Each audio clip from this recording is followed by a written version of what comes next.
तो नीड़ का निर्माण फिर भी कविता को पहले पढ़ेंगे एक बार, उसके बाद फिर इसका शब्दार्थ देखेंगे। लेखक का नाम क्या है? नीड़ का निर्माण। फिर कविता के लेखक का नाम क्या है? फिर हरिवंश राय बच्चन।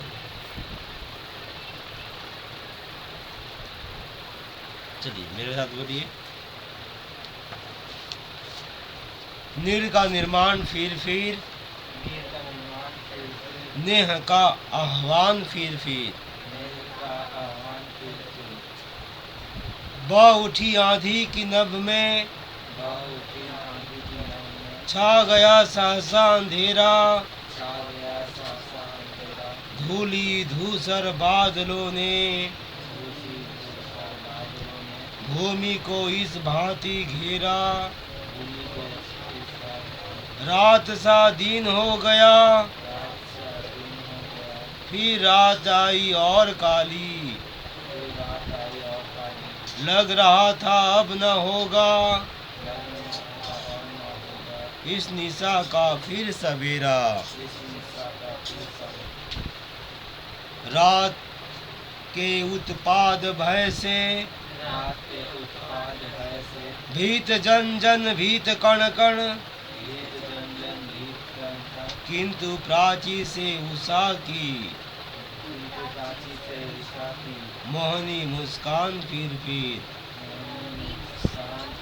नीड़ का निर्माण फिर नेह का आह्वान फिर वह चले झोंके की कांपे, भीम कायावान भूधर, जड़ समेत उखड़ पुखड़ कर, गिर पड़े टूटे बिटबवर। हाय तिनको से विनिर्मित घोंसलों पर क्या न बीती, डगमगाए जबकि कंकड़ ईंट पत्थर के महल पर। बोल आशा के विहंगम किस जगह पर तू छिपा था, जो गगन पर चढ़ उठा था, गर्व से निज वच फिर नीड़ का निर्माण फिर नेह का आह्वान फिर क्रुद्ध नभ के वज्र दंतों में उषा है मुस्कुराती, घोर गर्जन में गगन के कंठ में खग पंक्ति गाती। एक चिड़िया चोच में तिनका लिए जो जा रही है, वह सहज में ही पवन 49 को नीचा दिखाती।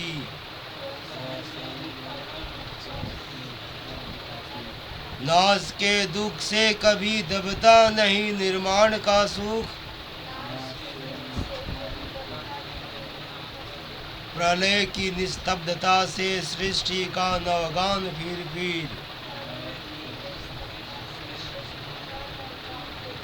नीड़ का निर्माण फिर नेह का आह्वान फिर।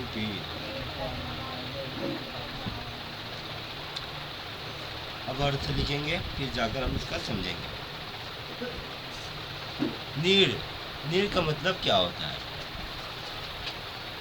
नीड़ मतलब घोंसला, अर्थात चिड़िया जो घर में रहती है ना, अपना घास पतवार से घास फूस से घर बनाती है, उसको बोलते हैं नीड़।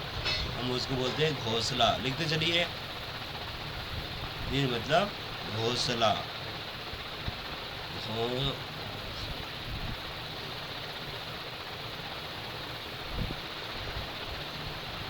ये होगा नीड़ माने घोंसला।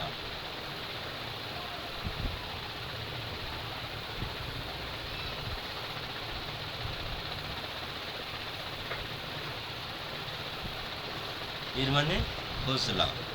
हो गया। नेह, नेह मतलब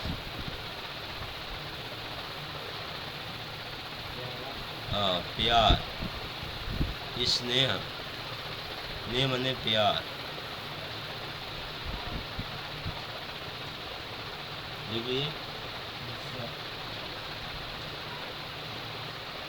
उसके बाद नेह का आह्वान, देखिए किताब से लिखिए आह्वान, आह्वान। इसी तरह है आह्वान, नेह का आह्वान। में हुआ है आमंत्रण, आह्वान माने आमंत्रण।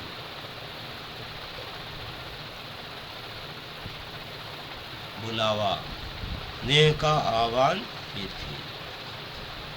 सहसा मतलब सहसा,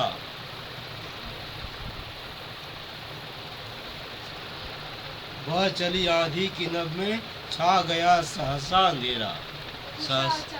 अचानक, कविता को पढ़ेगा आराम से समझ में आ जाएगा। अचानक, सहसा माने अचानक, छा गया सहसा अंधेरा।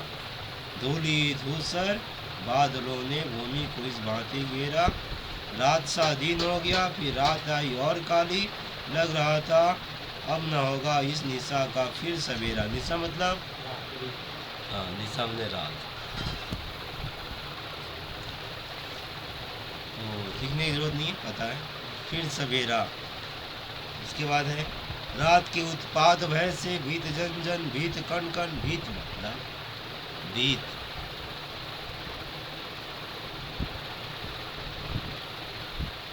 भीत का ये दीवार होता है, पर यहाँ भीत में दीवार नहीं। भीत जन जन, भीत में भयभीत, डरा हुआ, भयभीत।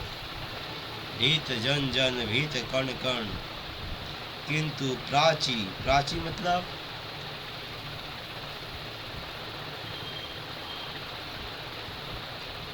प्राची मतलब पूर्व दिशा,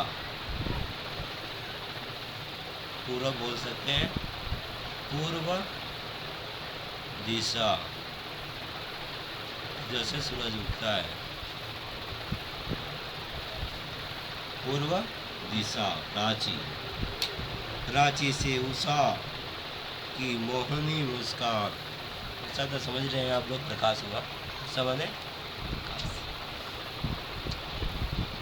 प्राची हो गया। मोहनी, मोहनी मतलब मोहने वाला, अच्छा लगने वाला। मोहनी, मोहिनी, मोहिनी लिख लीजिए। मोहनी मतलब सुंदर,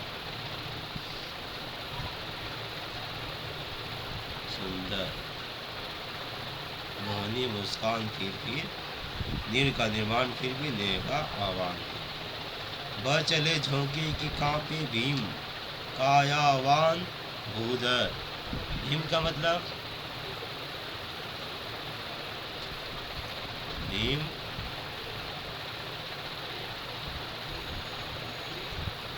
भीम मतलब बड़ा, विशाल, विशाल लिख लीजिए। विशाल,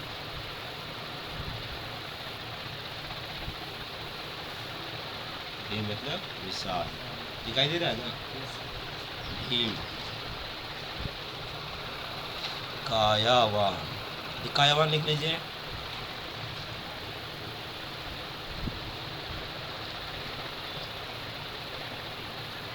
काया, काया में शरीर होता है, कायावान। भीम कायावान, काया मतलब भी शरीर होता है, कायावान मतलब भी शरीर। भीम कायावान, कायावान शरीर वाला, कायावान शरीर। काया मतलब शरीर होता है, कायावान में शरीर वाला, शरीर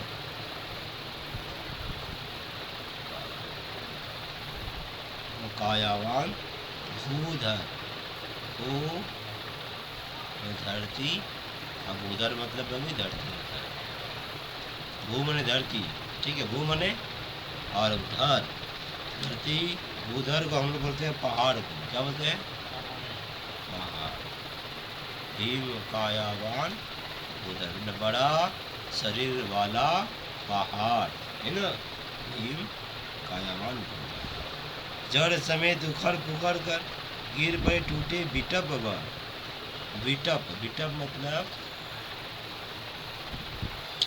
बिटप, बिटप, बिटप मतलब पेड़, पेड़ टूट पड़े बिटप घोर गर्जन में,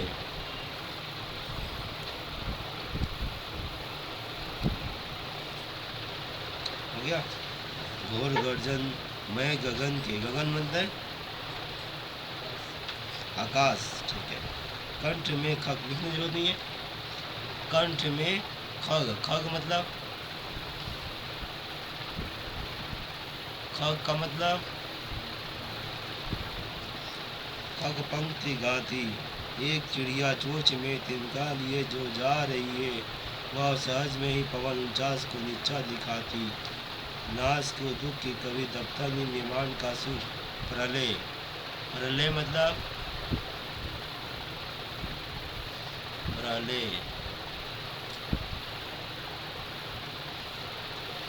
प्रलय की निस्तब्धता से, निस्तब्धता मतलब निस्तब्ध, निस्तब्ध,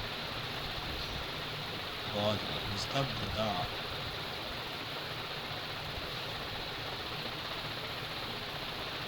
निस्तब्धता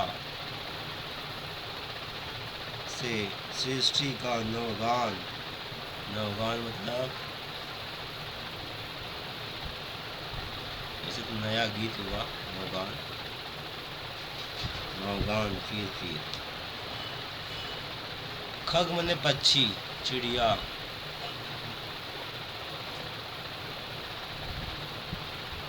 खग मने पक्षी, प्रलय मतलब महाविनाश, महाविनाश,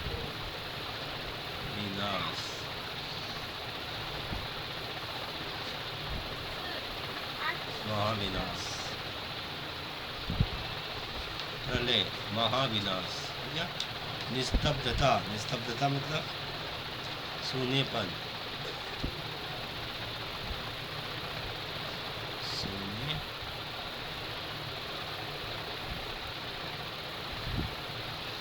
सूनेपन, नवगान, नव निर्माण, नव निर्माण,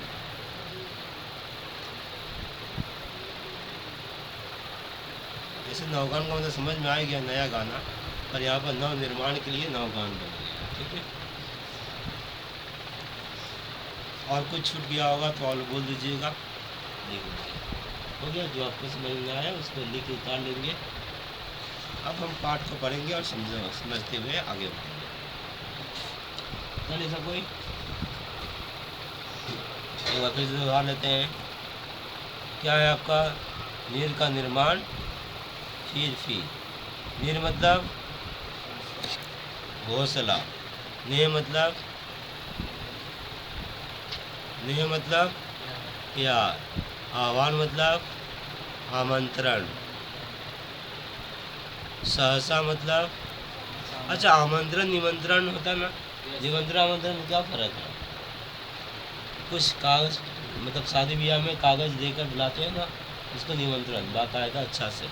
आमंत्रण में इस तरह बुला देना, ठीक है, आह्वान करना, पर्सनली जाकर व्यक्तिगत रूप से बुलाने के बाद नहीं हो रहा है, सबको आह्वान किया जा रहा है।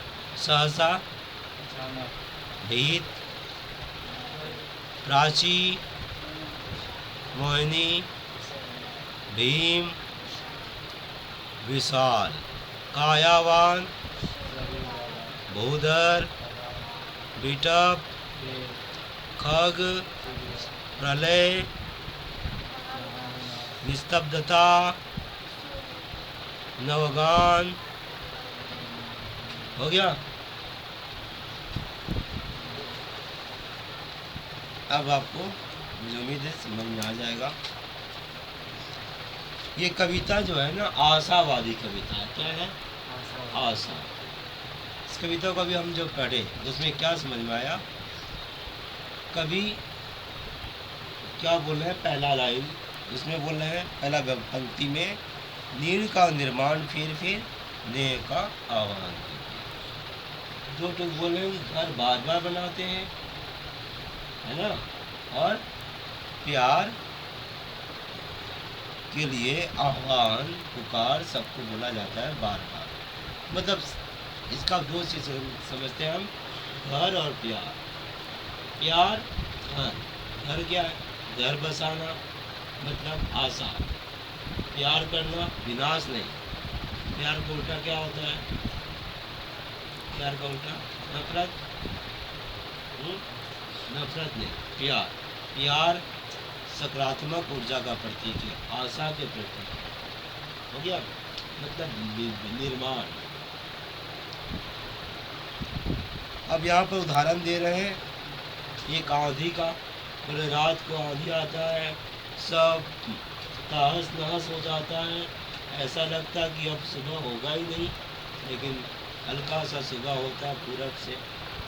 उसके बाद सारा का सारा जो भी उत्पाद वगैरह था सब शांत हो जाता है, फिर से नया जीवन शुरुआत हो जाता है।